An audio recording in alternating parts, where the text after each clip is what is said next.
Well, just yesterday, the first spring scrimmage took place, and we are continuing to learn so much about the practices taking place over the last couple days. Hello, everybody, and welcome back to Charge On. As always, I'm your host, Sean Green. Before we get started, a quick word, as always, from our sponsors, BetOnline. BetOnline remains your number one source for all your college basketball betting this season. Get analysis on every play, prop, point at BetOnline. You'll find the latest odds, bracket contests, team matchups, and game trends at BetOnline. Updated odds for everything from live games, the conference championships, right through to the Final Four and championship game. BetOnline is your college basketball headquarters this season. Head to betonline.ag today or use your mobile device to sign up and receive your 50% welcome bonus on your first deposit. Be sure to use promo code BELIEVE to receive your bonus. BetOnline, where the game starts. How's everybody doing? It's been an interesting week. We've learned so much about this team over the last couple days. You're just rolling with me today. Rob and Nick could not be on the episode, so riding solo, but we're going to make it work, per usual.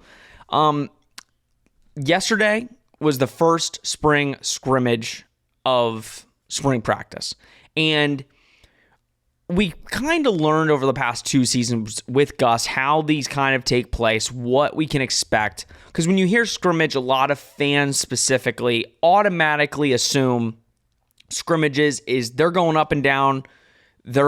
It's basically like a real game.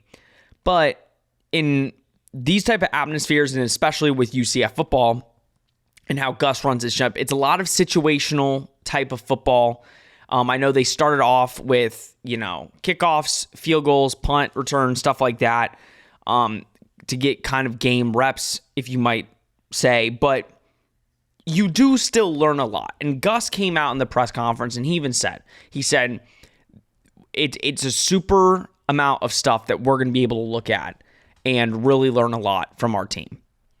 Now, it was very interesting listening to the press conference after the practice because you had Gus at one point saying it was pretty even. Defense had some turnovers, offense scored a lot. It was pretty even practice. But Tremont Morris-Brash came out, and he basically came out and said the offense scored a bunch on them. He said they were scoring touchdowns a lot. So I really listened the first couple days of practice and try to hear who has been those standouts. And we've been hearing kind of the same names. And I think it's very interesting, some of the names we're hearing. And it's not so much on the offensive end. It's more so on the defensive side as guys that have really stood out. And we'll get into some of those names, but we'll continue talking about the spring scrimmage really quick. I think we can all give credit to John Rhys Plumlee. And we're going to talk a little bit about that right now, about kind of what he's had to juggle. And I know a lot of fans, listen, I agree with a lot of what people are saying. It's regardless of what you think about John Rhys as the quarterback and what you believe is his ceiling as the starting quarterback for UCF, you cannot deny this man's heart, work ethic, drive, motivation. The fact that if you did the same schedule he did, and I know a lot of people say, oh, he's playing sports, like what's more fun than that, but you don't know the physical toll it takes on these players to go out and perform every single day, not just, on the football field, but then you might have practice for football in the morning, then you might have a night game for baseball, then you have to wake up the next morning, go back to football practice, then have another series game with baseball. And it's going to be interesting because I think UCF has tried their best, and I think baseball and football are trying to work together as much as they can to make it serviceable for John Rhys Plumlee. I mean, they moved the spring game to the night, and it seems like they moved the baseball game back a little bit, and that was clearly to try and make sure that John Rhys will be available to play in the spring game. But credit to him. I mean, and from what we've heard, he's been impressive in practice. And I will say, in the clips that I have seen out of John Rhys, he does look like a more polished version. Now, granted, it's practice, and we'll see when the time comes. But I think he has made improvements, and I think Darren Hinshaw being the OC has really helped his progression. And I think it'll only continue helping because as a quarterback himself, he can see things that others maybe just can't. And I think if John Rhys is your guy, I think Darren Hinshaw can get him there. So I'm really excited about him. Tommy, obviously, we heard great things out of Tommy today, and that's great. That is great stuff to hear. Gus, he mentioned the running backs, and he talked about the running backs a little bit, about how he's really impressed, and he likes the depth at wide receiver too. So it was interesting when he said that, like, listen, he's going to have to look back at the film. He thought it was very even. He thought it was very down the middle. Tremon Morris Brash, though, he came out and he said, no, the offense beat our doors off today. We had a couple turnovers, but and this has been a common theme with defenders this spring so far, is you have to earn the right to rush the passer. You have to make sure you stop the run before you can rush the passer. You got to make sure that everything is in line. And I think defense has some work to do, but they still caused some turnovers today, and the offense needs to clean that up. But defensively, I think that is great that he's holding the defense accountable. That's what I want to see out of Tremon Morris Brash, is holding people accountable and saying, listen, we have to be better. I don't care how many times they scored. I don't care if they scored a field goal. We want to hold them to 0. We want to make sure we're on our P's and Q's consistently to make sure when we get to that spring game and when we head to the summer, we're in a good position. Now, one of the things that a lot of fans, and including me, were worried about was you're having to, flip over a couple stars on that defense. Safety was going to be a big question mark with Devod Wilson leaving. There's some big question marks, and there was some big question marks. But it kind of seems like those question marks are getting filled in pretty quick. Jaira Wilson, ECU transfer, he's going to play safety for us. I think you might as well write his name in starting safety spot. He's going to be there. Every single defensive player that has got up on the podium and spoke has mentioned his name. Jamarick Morris, community college transfer, coming, one of the top cornerback transfers in the country when it comes to community college, and we've heard he's popped. I think that's really good. I will say, not a lot of secondary talk when it comes to the corners. That's been a point that hasn't really been brought up too much, but we have heard that defensive line, Caven Call, is a continuous name to keep an eye out on. And again, you like to hear that out of young guys, especially when veterans are bringing up young guys and saying, watch out for this guy. And what we've heard from Caven, Tremon said it, like, he's not afraid to ask questions. And when he does, or when he's saying, oh, am I doing this right? It usually is right. So again, we keep hearing that Caven Call is that type of guy. And I'm really, really looking forward to seeing what we can see out of him during the spring game. Jason DeClona, I've heard some good things out of him. Tremon Morris Brash mentioned Malachi Lawrence and said he's going to be a player. So again, those are some of the names on the defense that keep an eye out on, because you're probably going to know their name here, especially with the season coming up. The thing that UCF has going for them, especially in the spring, and a lot of people are curious because of the depth. The depth was a positive for UCF last year, and I think there's no question. It really helped. Now going into this next season, depth has also been a plus in this spring. You have good quality depth. It's about figuring out how those pieces work, who should start, what does the entire picture look like? And Gus brought that up. At his press conference, Gus said, the first week and the first couple practices is about install, then you come in the next day, you fix the problems you had from the day before, and then it's more install. And he said, this next week, in these next group of practices, is about figuring out your identity. What works, what doesn't, what can we get better at, and what type of team are we? And I think he even said it with the offense, and he openly admitted one of the things we want to do is throw the ball down the field more. And we've talked about that on this pod consistently, is they're throwing the ball down the field. And that gets a lot of people excited. Now, they are missing Grable, offensive tackle, that he's probably your left tackle this year. He was last year.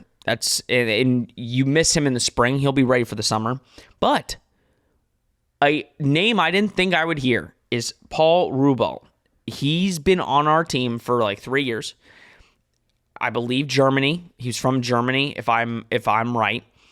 6'10". He is a beast. And Tremon brought him up today and said he was already hard to get around, but he's really figuring it out, and he's going to be a problem. He's going to be a problem, and that makes me excited because whenever you have an offensive lineman that's 6'10", I mean, boy, I'm excited. And and the offensive line, we all know, the offensive line has its question marks. Who's going to play center? Is it going to be Bula? Like, I think that would be an interesting fit for center. I think coming from where he came from at Fresno State, I think what he did over there is I think he can start at center. But figuring out how it all works is going to be the question. And I think now, new co-offensive coordinator Herb Hand, now we get to hear from Herb. So I think those questions are going to be asked here very soon, and we're going to find all that out. But besides that, guys, that's all from this. We didn't get much. Now, hopefully they release some footage from this scrimmage so we can kind of have a good idea and see some of the plays that were made. But I'm liking what I'm hearing, especially on the offensive side of the ball, because it seems like the offense is kind of humming right now. Now, again, we all have to remember, we have to take everything that we hear with a grain of salt. This team is going to be completely different in September than it is on March 29th, March 30th. There's going to be a lot of improvements. This team is not going to be the same it is in August, September. There will be new additions. There will be transfers that come in over the transfer window. There's a lot that can happen. There can be players that transfer out because they kind of see the writing on the wall and they see, I'm not going to be playing. There's a lot that can happen. The positives is we're hearing really good things about the direction of what the offense is going. And we could talk about the running backs too. I mean, again, I keep bringing up Traymon because he talked and he actually gave a lot of good insight. He said, like, as a defense, it helps us because RJ is kind of a good mix of both power and speed. Then you have a guy like Johnny, and Johnny is good luck bringing him down. And then you have DeMarcus Bowman. He's kind of a mix of the two where it's speed and power. And then he said 5, but Jordan McDonald, he just looks big. Like, Jordan McDonald, I think, is going to be a player for us very soon. Like, give it a year or two. But hearing that out of the running backs, that brings me great joy because I think that's probably the position group I'm looking forward to the most in seeing how that they all work together and how we use the running backs. And hell, maybe even Randy Pittman with the tight ends. I mean, you have Alec Collar. I think Randy Pittman can see some early playing time. I know I'm everywhere. We're all over the place.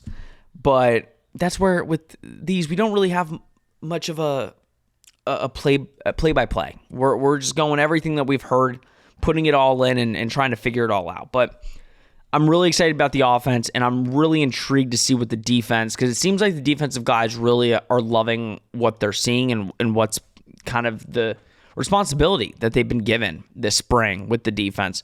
And I think more power to them. I mean, clearly some of these guys are getting ready for the draft, and some of these guys are ready to get on the field. Nakai Martinez is one of them. Nakai Martinez came out and said, listen, I'm ready for a bigger role. Last year, I sat behind and I wasn't a leader, and I really listened and really learned. And this year, I'm ready. I'm ready to take that next step, and I'm ready to be one of the guys. And I'm excited for Nakai. I think he's going to be a big-time player for us. God, I sound like Gus Malzahn when I say that. Wow.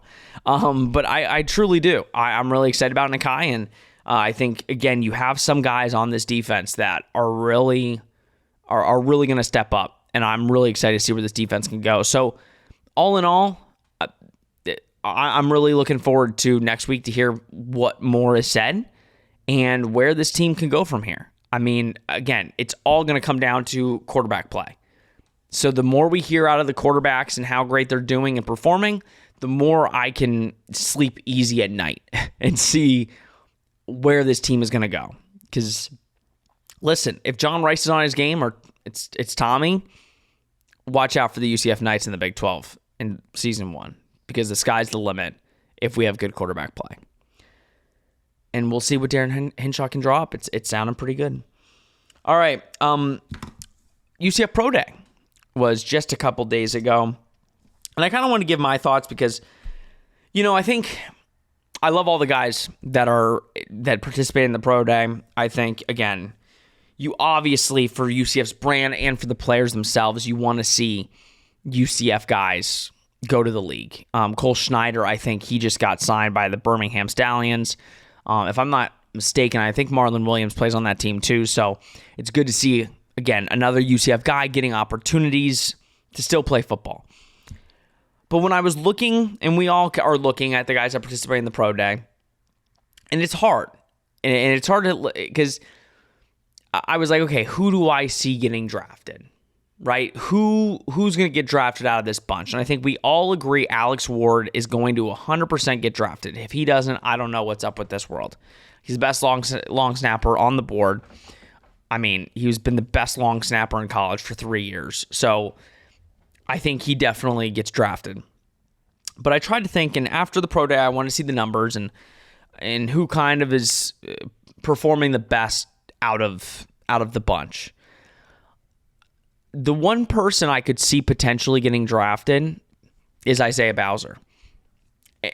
Him at the pro day, he performed so well in his 40, the bench press. I think he did 25 reps on the bench press, tied or the most by a running back, or second most, or whatever. Seeing how he kind of performed, I mean, he could be a late pick for a team that, and listen, Bowser's a very interesting prospect. I mean, he's got the power, right? He's an NFL-bodied running back. I think a team might take a chance on him, and that'd be great if we could get him drafted. And I think he will perform really well in the NFL, especially behind a good offensive line. I think Isaiah Bowser can do some damage. With everybody else, it's hard. I see there are guys. Sam Jackson, I think, is a NFL lineman. I think he is very talented. But there have been talented UCF linemen in the past that I thought for sure would be NFL draft picks, and they weren't, and they're still not in the league. So it's really a toss-up. I'm proud of all the guys. I thought, like, Devod Wilson. I think Devod Wilson is an NFL-level prospect. He plays with a grit, a grittiness that you want in a safety or corner, defensive back, whatever you want to label him. I think Devod Wilson can get drafted. So, listen, hopefully we get a couple guys drafted. It's what you always want. Every upcoming draft is to see some UCF guys get drafted. And hopefully we get back to that, because it's been some years that we haven't had, the number of guys that we would like to see. But I think very soon you'll start seeing a big group of guys, and hopefully it starts with this year. All right, guys, shorter episode. Hopefully next week, again, we're getting more of a bigger picture. Hopefully Nick and Rob will join me next week. Please put your comments down below. I want to hear what your kind of thoughts. It's going to be a very long spring. We're only 2 weeks away from this spring game, so it should be really exciting. And yeah, again, more exciting announcements coming soon. And this has been Charge On, presented by Bet Online. We will see you next week.